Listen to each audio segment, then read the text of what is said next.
Welcome to Uniper 16. Kamusta na po kayo mga friends? I hope and pray na tayong lahat ay okay. Ngayong may ECQ na naman. Sa video na ito ay isi-share ko sa inyo kung ano ba yung mga YouTube policies. Kasi napaka-importante na malaman natin ito bilang isang YouTuber kung ano ba yung mga policies ni YouTube upang tayo ay makasigurado na tayo ay hindi makaka-copyright o na tayo ay sumusunod sa kung ano talaga ang mga patakaran, mga policies ni YouTube. Nang sa ganon, tayo ay maging qualified doon sa partnership program ni YouTube. Kaya sa video ito, ay gusto kong malaman kung ano ba yung mga policies na yun. At yun yung gusto ko na i-share sa inyo ngayon. So dito lang tayo pupunta sa setting, sa Creator Studio, setting, and then dito sa agreement.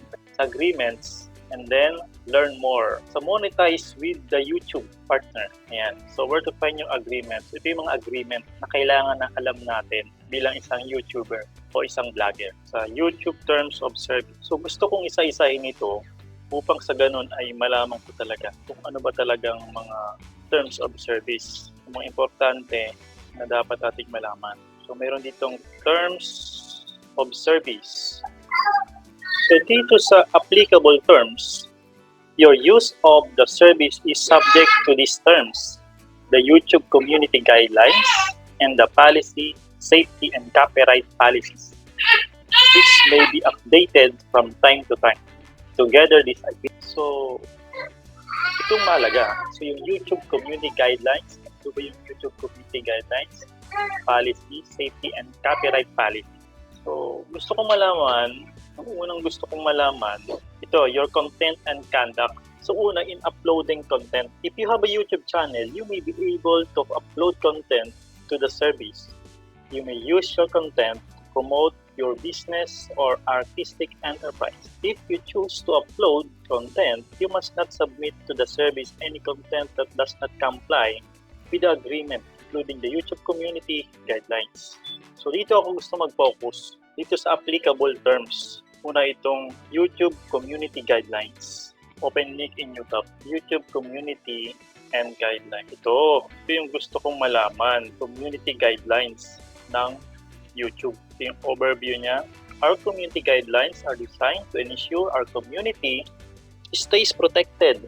They set out what's allowed and not allowed on YouTube and apply to all types of content on our platform, including videos, comments, links, and thumbnails. Ito yung dapat malaman natin.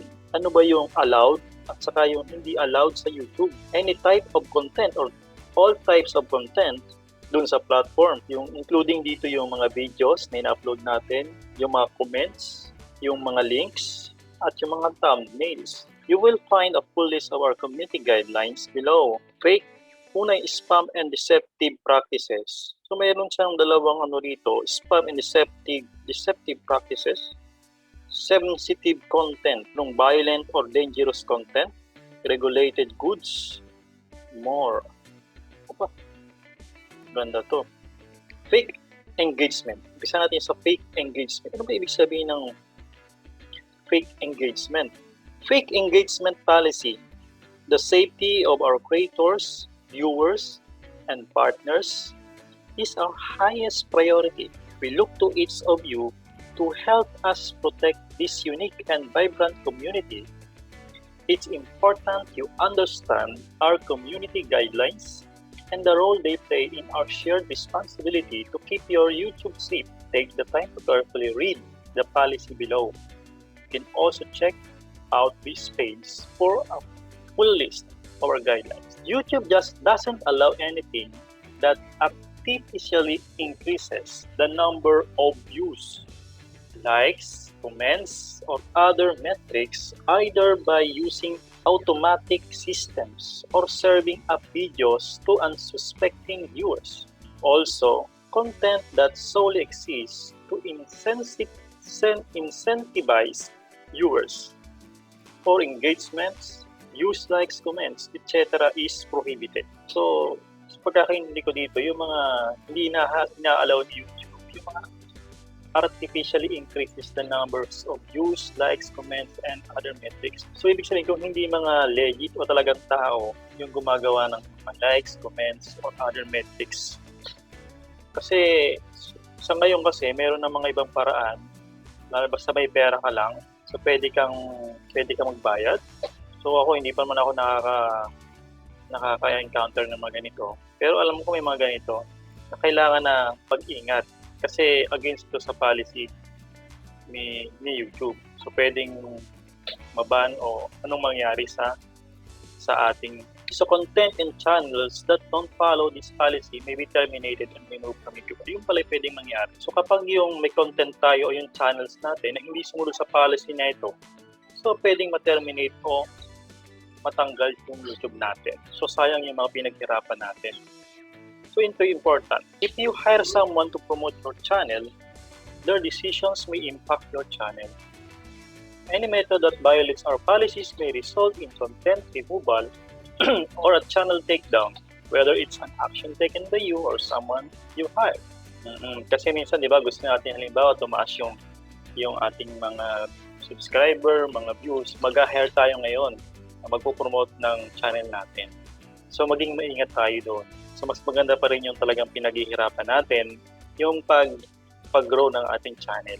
We consider engagement to be legitimate when a human user's primary intent is to be authentically interact with the content. So ibig sabihin nito, yung pinakagusto kasi ni YouTube, yung talagang human. Ibig sabihin, magiging legit kasi yung pag-subscribe natin kapag tayo ay nagla-like, nagko-comment na related doon sa video na pinapanood natin. Kaya napakahalaga na mag-comment tayo na related sa video na pinapanood natin. Hindi yung mga spam. Hindi tayo, iwasan natin yung mga ganon. So if you find content that violates this policy, reporting violations of community guidelines are available here. So meron pa ditong isang si YouTube na kapag may mga ganitong policy daw na lumalabag, pwede natin siya i-report. Kawawa naman, no? So if you found few videos or comments that you would like to report, you can report the channel. Ayan. So pagsabihan na lang natin, wag na natin i-report. Kawawa naman yung channel ng So what this policy means for you if you're posting content, so sa atin to mga YouTuber, don't post content on YouTube if it fits any of the descriptions noted below. So ito, mga dapat natin na iwasan. So links to or promotes third-party services that artificially inflate metrics like views, likes, and subscribe. So yung pag-links natin o pag-promote natin sa mga third-party services para lang mapataas yung views, like, and subscribers natin. Content linking to or promoting third-party view count or subscriber gaining website or services. Offering to subscribe to another creator's channel only if they subscribe to your channel. Ito yung sub or sub. Note, you're allowed to encourage viewers to subscribe, hit the like button, share, or leave a comment. So allowed lang tayo ni YouTube na mag-encourage tayo sa mga viewers natin na subscribe, hit the like button, share, or leave a comment. Pero kung gagawin natin na tayo ay makipag-sub or sub, so against siya sa policy ni YouTube. So this policy applies to videos, video description, comments, live streams, and any other YouTube product or feature. Keep in mind that this is not a complete list. So mayroon pa dito examples. Here are some examples of content that not allowed in YouTube. A video testimonial in which a creator shows themselves successfully purchasing artificial page traffic from a third party. So yung mayroong mag-upload tayo ng testimonial na ang ganito, purchase tayo ng ganitong na tumaas yung subscriber natin, yung mga ganun. So a video in which a creator links to third-party artificial page traffic provided in a promotional or supportive context. For example, I got 1 million subscribers on this video in one day. You can too. Tapos may links doon. So, iwas tayo. A video that tries to force or tricks viewers into watching another video through deceptive means. For example, a misleadingly labeled to a card. Channels dedicated to artificial channel engagement traffic or promoting business that exists for this sole purpose.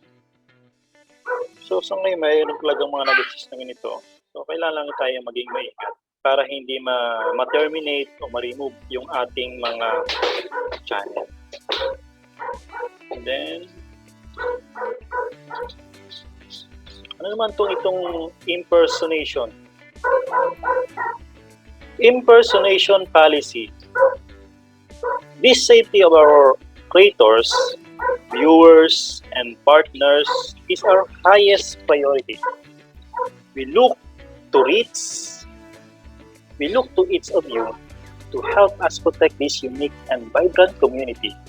It's important you understand our community guidelines and the role they play in our shared responsibility. To keep YouTube safe, take time to carefully read the policy below.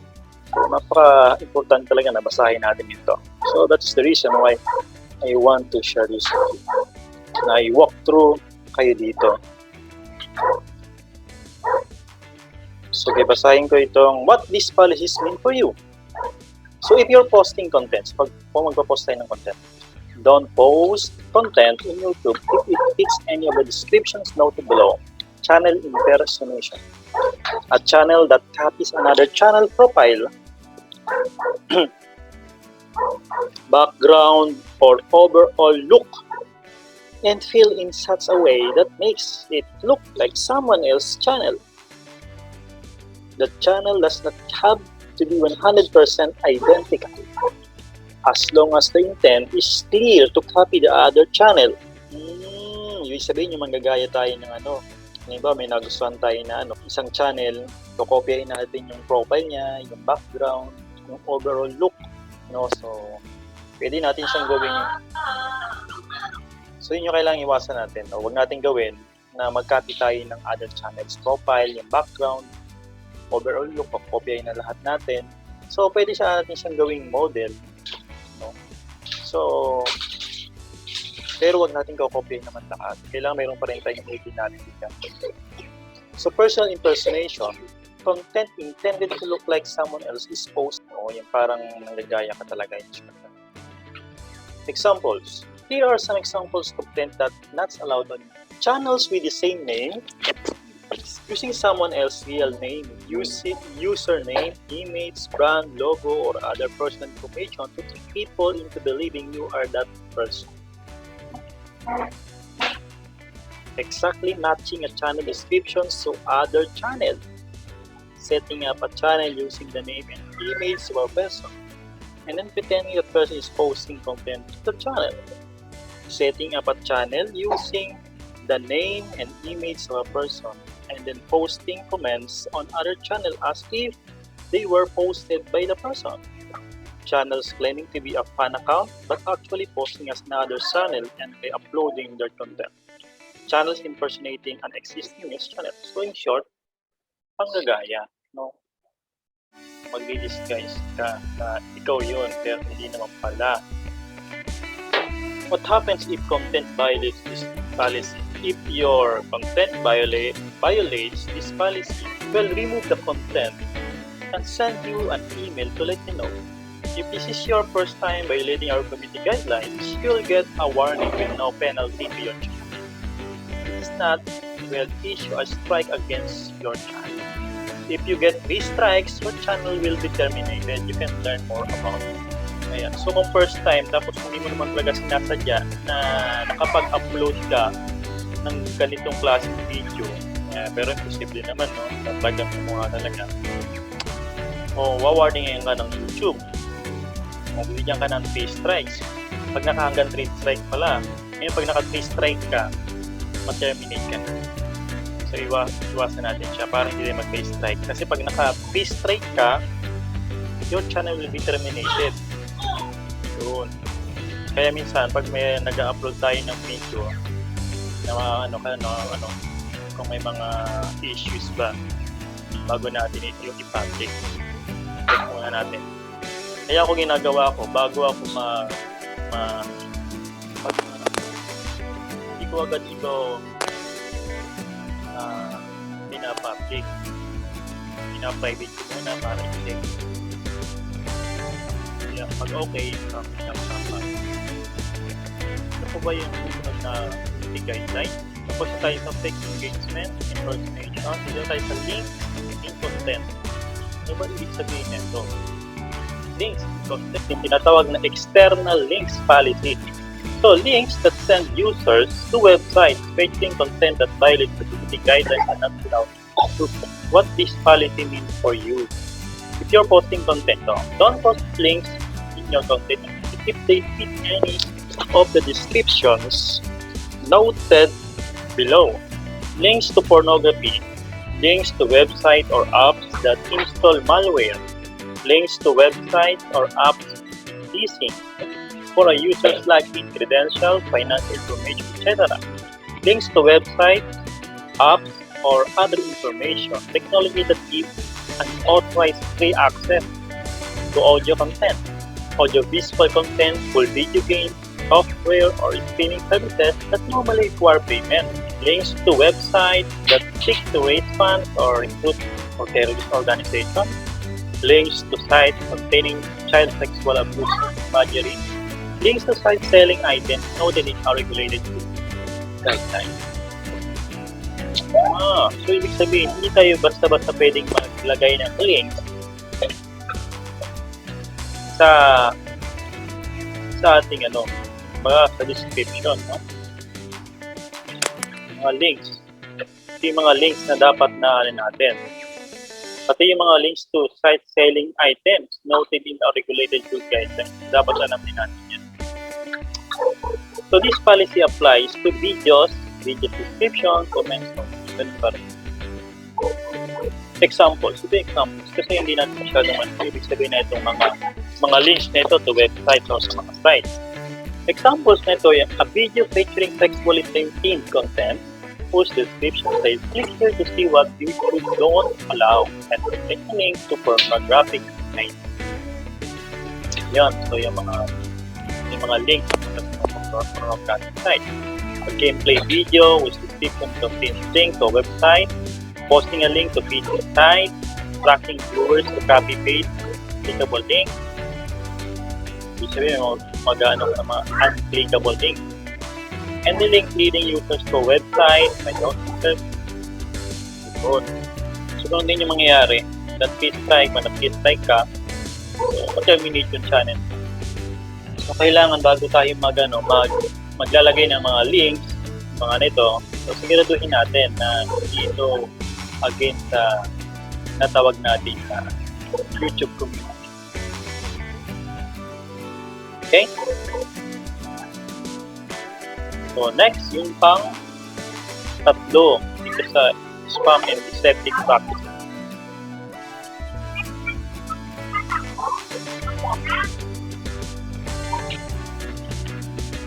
So dito na tayo sa pangatlo ngayon. Spam, deceptive practices, and its scams policy. Ano yung sabihin nito? What this policy means for you? So if you're posting content, don't post content on YouTube if it fits any of these descriptions noted below. First bullet, presidential election integrity. Sabi content that advances false claims that widespread fraud, errors, or glitches change the outcome of any past presidential election. Ayan, sa mga presidential election. Video spam. Content that is excessively posted, repetitive, and alam na natin yan, ibig sabihin ng mga video spam.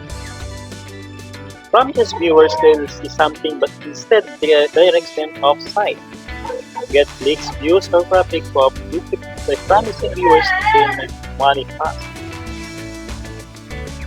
Pero send audiences to sites that spread malware. Try to gather personal information or other sites that have a negative impact. Next, misleading metadata or thumbnail. Using the title, thumbnail, descriptions, or tags to trick users to believing the content is something it's not. Manipulated media. Content that has been technically manipulated or doctored in a way that misleads users beyond clips taken out of context. And we post a serious list of egregious views. Scams. content offering cash, gifts, get rich quick schemes or pyramid schemes, sending money without a tangible product in a pyramid structure. Voter suppression, content aiming to mislead voters about time, place, means, or eligibility requirements for voting or false claims that could materially discourage voting. Suppression of census participation, content aiming to mislead participants about time, means, of eligibility requirements for participating in a census. So, ang dami pala na ito. Candidate eligibility, incitement to interfere with democratic process. Ito lang, parang nakakatamad siyang basahin, no? Pero napaka-importante, napakahalaga na mabasa po ito. Kasi ganun talaga. Kasi kung gusto natin na maging partner sa YouTube, na ma-monetize tayo, o kumita tayo sa pamagitan ng YouTube, kaya alam natin yung ang yan. Ang sa ganun ay hindi tayo makakalabag. So, distribution of hack materials, content that contains hack information, disclosure of which interfere with democratic processes such as elections and census. Incentivization spam, content that sells engagement metrics such as views, likes, comments, or any other metrics. This also includes content where the only purpose is to boost subscribers, views, or other metrics. For example, offering to subscribe to another creator's channel solely in exchange for them subscribing to your channel, also known as sub or sub. Content. Comments spam. Comments where the sole purpose is to gather personal information from viewers, misleadingly drive viewers to YouTube, or perform any of the prohibited behaviors noted above. Repetitive comments. Leaving large amounts of identical, targeted, or repetitive comments ulit-ulit. Next caption. Live stream abuse. Live streams intended to stream content that belongs to somebody else and not collected following repeated warnings of possible abuse. Live streams should be monitored by the channel owner, and any potential issues should be corrected. So examples nito, telling viewers they can vote through trick methods like texting their vote to a particular number, giving made up voter eligibility requirements that saying that a particular election is only open to voters over 50 years old, deliberately telling viewers an incorrect election date. So, ito yung tungkol sa spam, deceptive practices, scams, policies. Okay? Dito na tayo tapos na rin ako sa spam and deceptive practices. Next, ano naman itong mga sensitive content?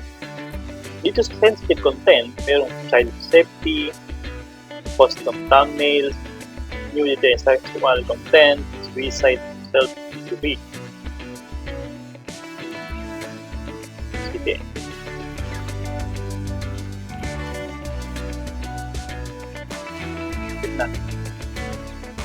Dito sa child safety policy,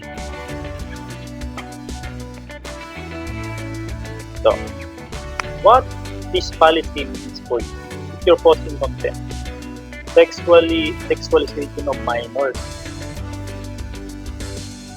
Siguro hindi na sila.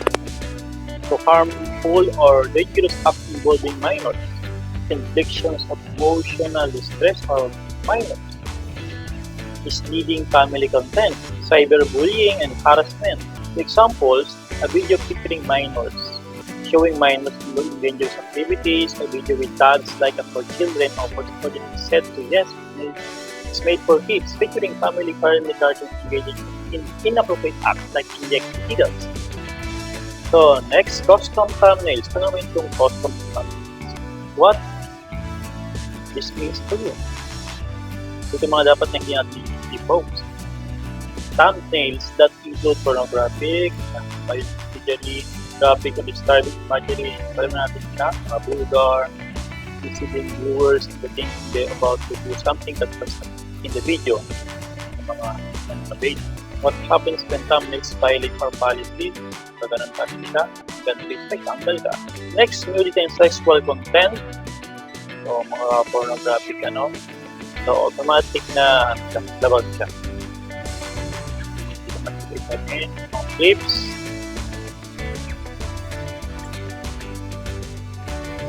And then, suicide and self-injury. So, very...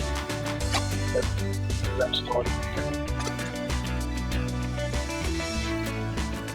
yun.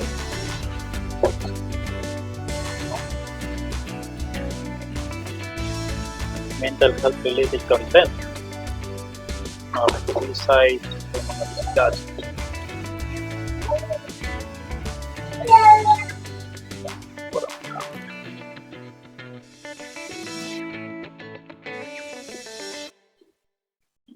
At yan, dito sa violent or dangerous content. Ano? Harassment and cyberbullying, harmful or dangerous content, hate speech, violent criminal organizations, violent or graphic content, COVID-19 means policy. Pag magkakatay ng COVID-19 ito siya, bawal siya. Sa regulated goods, content featuring firearms, sale of legal or regulated goods, and more other policies. Dito sa more other policies. Additional policies, ito na siya. Inactive account policies. So, ito pa ibang policies. In general, users are expected to be active members within the YouTube community.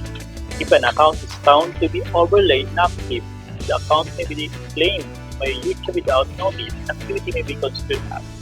So, pag hindi yung tayo naglalag in sa site sa YouTube natin ng 6 months, inactive na tayo. So, mawawala na automatic yung account na. Never having uploaded video content. Hindi na tayo not actively partaking in watching or something. So, 6 months na inactive tayo. So, inactive na yung account natin. Pwede na natin.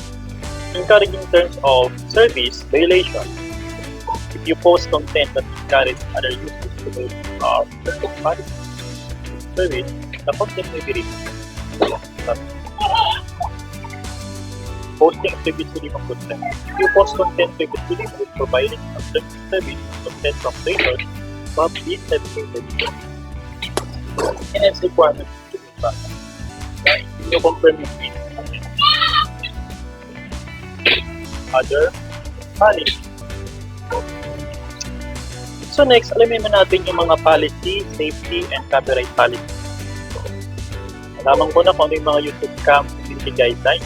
Dito naman tayo ngayon sa policy, safety, and copyright policy. So ano ba yung mga copyright? Siya. Dami pala na ito. Pero okay, so yan natin yung sa YouTube policies, best practices for creators. May mga best policies, best practices for creators. So tayo mga creators, yung mga nag-upload ng video. So ano ba yung the importance of context? Context is very important for videos, but it's particularly important when posting graphic content. Content that is educational, scientific, sporty, or documentary may often contain graphic content. This type of content is allowed on YouTube if it includes context. Adding details explaining your videos help users find and understand your content. It also helps the YouTube team review your video with guidelines. Guidelines for adding context. Context. YouTube is not a home for glorifying violence or promoting hate. So ito yung mga do's and don'ts sa pag-add ng context. So what you should do? Consider the intentions of your video. Should it inform and educate or to shock and excite? Provide voiceover or text narration to your video. You can do this while recording or add it later while editing. So yung una yung ma-inform natin yung mga viewer natin kung ito ba yun, no? So educate, ma-shock, ma-excite. And then yung paglalagay natin ng voice over or text narration sa video natin. Make sure the context can be seen or heard easily by someone watching the video. It's important to add information to the descriptions and title as well as the video content itself. So, ito yung pagkainilo nito, kailangan talaga na dun sa ating video description, sa title, may idea na agad yung viewer natin kung ano ba yung nilalaman content ng ating video. What you should not do. Make violence the focus of your video. Emphasize violent content by zooming, grouping, using other editing techniques. Try to shock or disgust your viewers. Use your video to glorify or celebrate violent acts. Rely on metadata alone to provide context. So yun yung mga dapat.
So next, practices for creators. Ito yung creator responsibility.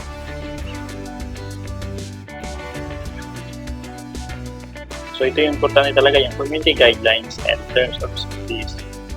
So earning money on your content. Creators who want to monetize content will need to follow additional guidelines, AdSense program policies, YouTube monetization policies, advertiser-friendly content guidelines. So if you don't follow these guidelines, it may lead you to incur penalties such as disabling ads on your content or suspending your channels from the YouTube Partner Program. So meron tayong monetization policies. So, mas gusto ko itong malaman, no? So sa mga susunod, ito yung gusto ko na malaman. Pero iba, content with children, staying safe on YouTube. So dito sa YouTube policies,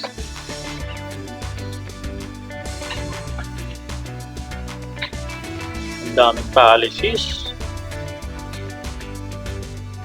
Okay. Best practices for creators, spam and deceptive practices, sensitive content, regulated goods, legal policies. So, ano ba yung mga importanteng kailangan mong malaman dito? Sa legal policies, trademarks, counterfeit, defamation, other legal issues, tort music policy, other legal complaints. Sa copyrights and rights management, learn about copyright on YouTube. I think ito mas importante sa akin. Learn about copyright on YouTube. Ano ba yun? Matuto ang copyright on YouTube.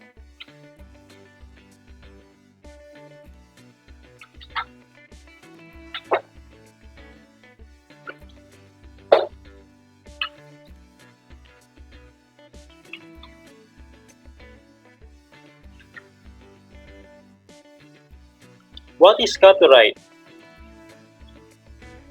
Ito. Gusto ko itong malaman. Learn about copyright on YouTube. What is copyright? Umpisa natin sa what is copyright. So una dito, which type of work are subject to copyright? Yung audiovisual works as TV shows, movies, and online videos. Sounds recording and musical compositions.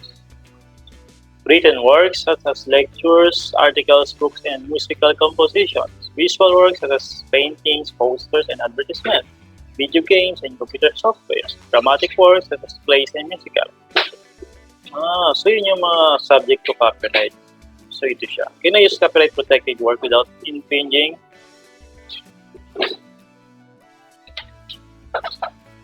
It is possible to use a copyright protected work without infringing the owner's copyright, either through fair use or getting permissions to use someone else's content in your video. O yung may fair use. So, pwede natin siyang gamitin. Can YouTube determine copyright ownership? No, YouTube is not able to mediate rights ownership disputes. When we receive a complete and valid takedown notice, we remove the content as the law requires. Is copyright the same as trademarks?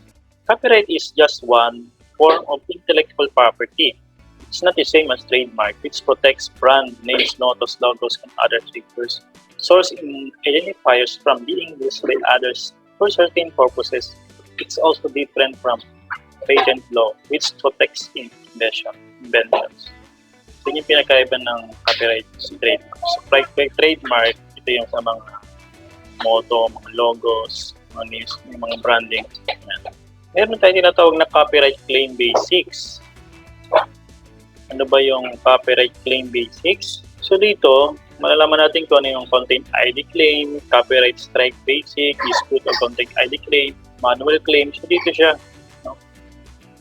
So, pag may mga problem, dito lang tayo pupunta sa legal. So, agreement. Detailed claim issues, submit and retract claims, copyright management tools. Meron din palang copyright management tools. Ano ibig sabihin nito? Sige mga friends, hanggang dun lang po yung video ko ngayon. So, medyo napagod na po ako sa aking paggawa about sa policies ni YouTube. So, natutulan, medyo nakakatamad siyang basahin. Pero napaka-importante ito na malaman. Nang sa ganun tayo ay hindi makapag-violate dun sa YouTube policies at maging qualified tayo sa tinatawag na YouTube Partner Program. So maraming salamat pong muli sa inyong panonood. So kung hindi pa po kayo nakakapag-subscribe sa channel ko, so please subscribe and hit the bell. Notify po kayo kapag may bago akong upload. Kung nagustuhan niyo po ang video ko, please like. So, libre lang po yan. At pwede rin po kayo mag-dislike kung hindi niyo po ito nagustuhan. So, hanggang sa muli po, maraming salamat. So, ingat po tayo palagi. Bye-bye.